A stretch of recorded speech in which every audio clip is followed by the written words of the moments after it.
Hi friends, എല്ലാവർക്കും holiday ലാബിൻ്റെ പുതിയൊരു diagnosing എപ്പിസോഡിലേക്ക് സ്വാഗതം. നമ്മൾ നോക്കാൻ പോകുന്നത് മാരുതിയുടെ ന്യൂ മോഡൽ ഡിസയറിൻ്റെ ഒരു മൊബൈൽ ചാർജിങ് സോക്കറ്റിൻ്റെ ഒരു കംപ്ലയിൻ്റ് ആണ്. അതായത് കസ്റ്റമറുടെ കംപ്ലയിൻറ്റ് കസ്റ്റമർക്ക് മൊബൈൽ ചാർജ് ചെയ്യാൻ സാധിക്കുന്നില്ല എന്നുള്ളതാണ്. നമ്മൾ already mobile charging socket work ചെയ്യാത്ത ഒരു കംപ്ലയിൻറ്റ് ഓൾറെഡി വീഡിയോ ചെയ്തിട്ടുണ്ട്.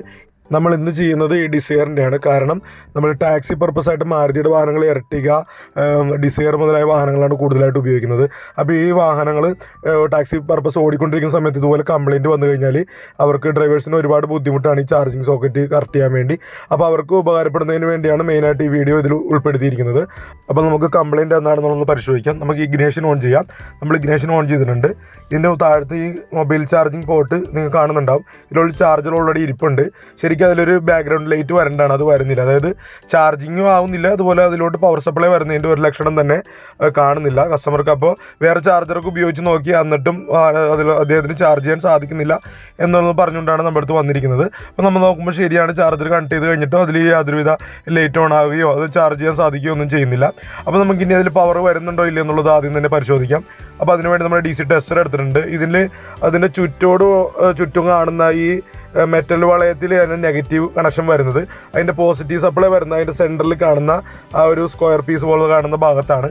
അപ്പോൾ നമ്മൾ ആ സൈഡിലുള്ള റിങ്ങിൽ നിന്ന് നെഗറ്റീവ് കിട്ടാൻ വേണ്ടി നമ്മുടെ ടെസ്റ്ററിൻ്റെ ഒരു എൻഡ് നമ്മൾ അതിൽ ക്ലിപ്പ് ചെയ്ത് വെച്ചിട്ടുണ്ട്.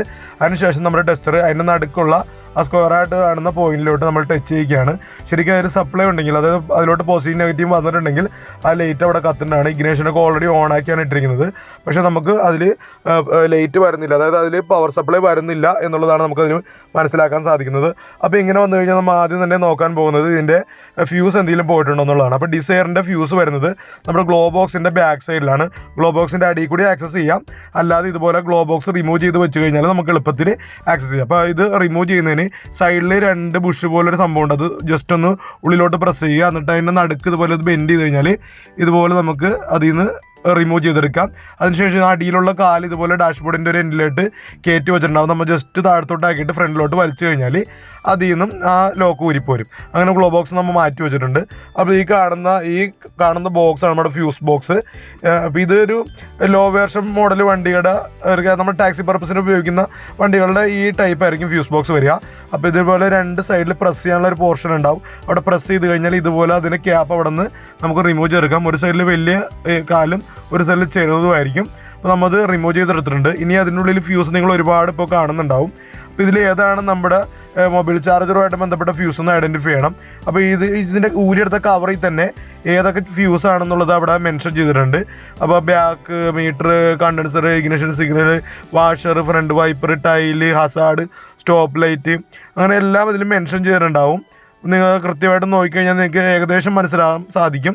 അപ്പോൾ ഇതിലൊരു സ്റ്റാറൊക്കെ ഇട്ട് കൊടുത്തിട്ടുണ്ടെങ്കിൽ സ്റ്റാർ എവിടെയെങ്കിലും മെൻഷൻ ചെയ്തിട്ടുണ്ടാവും.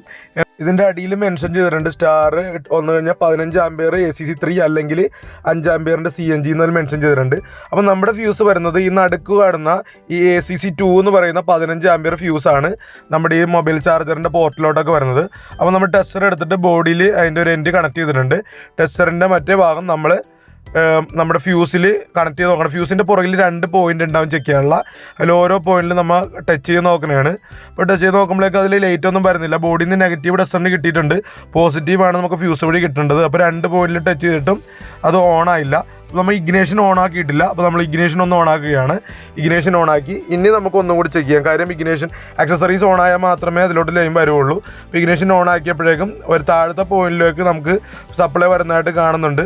പക്ഷേ ആ ഫ്യൂസിൻ്റെ തന്നെ മുകളിലുള്ള പോയിന്റിൽ നമുക്ക് സപ്ലൈ വരുന്നതായിട്ട് കാണുന്നില്ല. അതായത് ആ ഫ്യൂസ് കംപ്ലൈൻ്റ് ആയിട്ടുണ്ടെന്നുള്ളതാണ്. ഇതിൻ്റെ അടുത്തുള്ളൊരു ഫ്യൂസ് നിങ്ങൾ നോക്കിക്കോ, അതിൻ്റെ അടിഭാഗത്തും ഉണ്ട്, അതുപോലെ മുകൾ ഭാഗത്ത് വയ്ക്കുമ്പോൾ അവിടെയും ഉണ്ട്.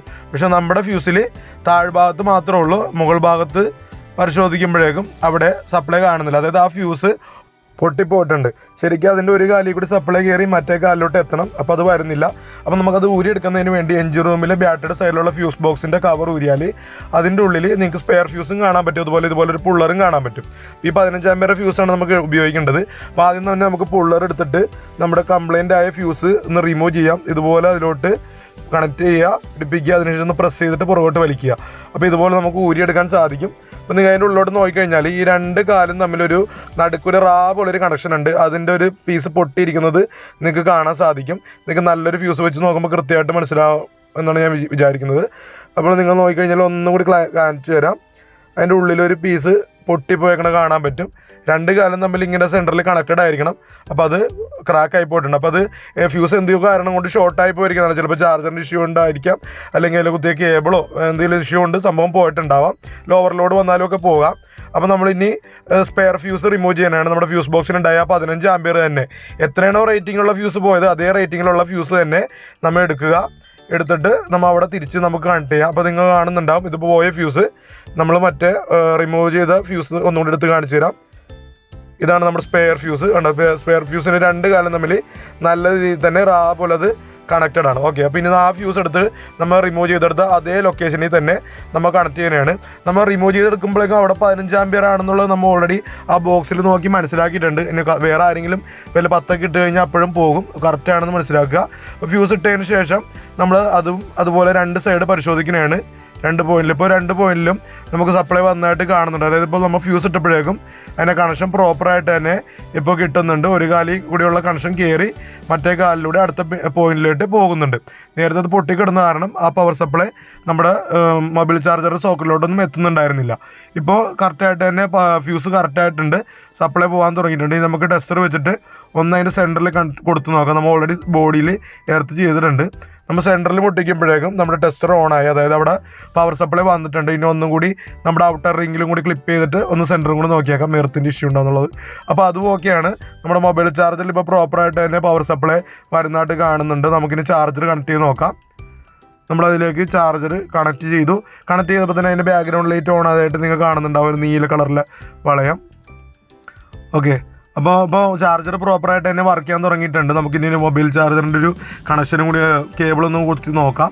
കണ്ടോ, ലൈറ്റൊക്കെ ഓൺ ആയിട്ടുണ്ട്. അപ്പോൾ അത്രയും ഓക്കെ ആയിട്ടുണ്ട്. ഇനി നമുക്കൊന്ന് ചാർജർ ഒരു ഫോണിൽ കണക്ട് ചെയ്തിട്ട് ചാർജിങ് ആവുന്നുണ്ടോ എന്നുള്ളതും കൂടി ഒന്ന് പരിശോധിച്ച് നോക്കാം.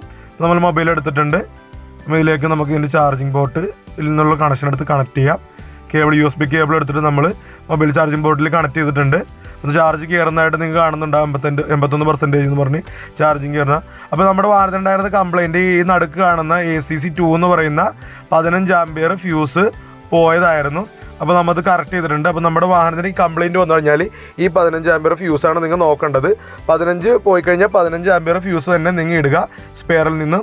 അതിനുശേഷം നിങ്ങൾ എവിടെയെങ്കിലും ഫ്രീ ആയിട്ട് സ്പെയർ പാർട്സിൻ്റെ കടകളിൽ ചെല്ലുമ്പോഴേക്കും അതേ 15 ആമ്പിയറിൻ്റെ ഫ്യൂസ് നമ്മുടെ സ്പെയറിലും എടുത്ത് ഇട്ടേക്കുക. അല്ലെങ്കിൽ അടുത്ത തവണ ഇതുപോലെ സംഭവിച്ചു കഴിഞ്ഞാൽ നമുക്കിടാം, ഫ്യൂസ് ഉണ്ടാവില്ല. ഇനി നമ്മൾ ഇടുന്ന ഫ്യൂസ് വീണ്ടും അടിച്ചു പോവുകയാണെങ്കിൽ നിങ്ങൾ 15 പകരം 20 ആമ്പിയറൊന്നും ഇട്ട് നോക്കരുത്. അത് ഉടനെ തന്നെ ഏതെങ്കിലും അറിയാവുന്ന ഏതെങ്കിലും ഓട്ടോ ഇലക്ട്രിക്കൽ സ്ഥാപനത്തിലോ അല്ലെങ്കിൽ മാരുതിയുടെ തന്നെ സർവീസ് സെൻ്ററിലോ കൊണ്ടുപോയി കാണിക്കാൻ ശ്രമിക്കുക. നമ്മളിപ്പോൾ ചെയ്ത പോലുള്ള ഫ്യൂസ് റീപ്ലേസ്മെൻ്റ് എല്ലാം നമുക്ക് തന്നെ ചെയ്യാവുന്നതേ ഉള്ളൂ. കൂടുതലായിട്ടുള്ള കാര്യങ്ങളുണ്ടെങ്കിൽ മാത്രം നമുക്ക് കമ്പനിയിലോ സർവീസ് സെൻ്ററിലോ കാണിക്കാം. അപ്പോൾ നമ്മൾ ഊരിയെടുത്ത ഫ്യൂസ് കവറെല്ലാം നമ്മൾ തിരിച്ച് പഴയ പോലെ പിടിപ്പിച്ചു. അതുപോലെ തന്നെ ഗ്ലോ ബോക്സും പിടിപ്പിച്ചിട്ടുണ്ട്. അപ്പോൾ നമുക്കിനി ഫ്യൂസ് പുള്ളർ എടുത്തിട്ട് നമ്മുടെ നേരത്തെ റിമൂവ് ചെയ്തെടുത്ത ആ കവറിൽ തന്നെ തിരിച്ച് പിടിപ്പിക്കാം. ഇനി ഒരു ആവശ്യത്തിന് നോക്കിക്കഴിഞ്ഞാൽ അത് കാണില്ല, എന്നാലും നമുക്ക് അടുത്തവണ നമുക്ക് ഉപയോഗിക്കാൻ പറ്റുള്ളൂ. ഇനി നമ്മൾ സ്പെയർ ഫ്യൂസ് വാങ്ങിച്ചിട്ടുണ്ട് 15 ആമ്പിയറിൻ്റെ. അതും നമുക്ക് അതുപോലെ തന്നെ നമ്മുടെ ഫ്യൂസ് ബോക്സിൻ്റെ ആ റിമൂവ് ചെയ്തെടുത്ത അതേ ലൊക്കേഷനിൽ തന്നെ ഇടാം. ഫ്യൂസ് പുള്ളറും ഫ്യൂസും എല്ലാം നമുക്ക് കറക്റ്റ് ചെയ്ത് വെച്ചു. നമുക്ക് അവർ പ്രോപ്പറായിട്ട് തന്നെ ക്ലോസ് ചെയ്തിട്ടുണ്ട്. അപ്പോൾ നമ്മുടെ ഈ എഞ്ചിൻ ഭാഗത്ത് വർക്കെല്ലാം കഴിഞ്ഞിട്ടുണ്ട്. നമുക്ക് ഇനി ഒന്നും കൂടി ഇഗ്നേഷൻ ഓണാക്കി ഒന്ന് വർക്ക് ചെയ്ത് നോക്കാം. നമ്മൾ ഇഗ്നേഷൻ ഓൺ ആക്കിയിട്ടുണ്ട്. ഇഗ്നേഷൻ ഓൺ ആക്കിയപ്പോൾ തന്നെ അവിടെ ലൈറ്റ് ഓൺ ആയി. അപ്പോൾ നമ്മുടെ വാഹനത്തിൻ്റെ കംപ്ലയിൻറ്റ് എന്താണെന്ന് നിങ്ങൾ മനസ്സിലാക്കിയെന്ന് ഞാൻ വിചാരിക്കുന്നു. നിങ്ങൾക്ക് തീർച്ചയായിട്ടും ഈ വീഡിയോ ഉപകാരപ്പെടും. നിങ്ങൾ എൻ്റെ ചാനൽ ഇതുവരെ സബ്സ്ക്രൈബ് ചെയ്തില്ലെങ്കിൽ സബ്സ്ക്രൈബ് ചെയ്യുക. ഞാനിടുന്ന ഇതുപോലുള്ള പുതിയ ഡയഗ്നോസ്റ്റിക് വീഡിയോകൾ ഞാൻ അപ്ലോഡ് ചെയ്യുമ്പോൾ തന്നെ നിങ്ങൾക്ക് ലഭിക്കാൻ അടുത്തുള്ള ബെൽ ഐക്കൺ ഒന്ന് ക്ലിക്ക് ചെയ്ത് അതിൽ ഓൾ എന്ന് സെലക്ട് ചെയ്തേക്കാം. Thank you for watching my channel.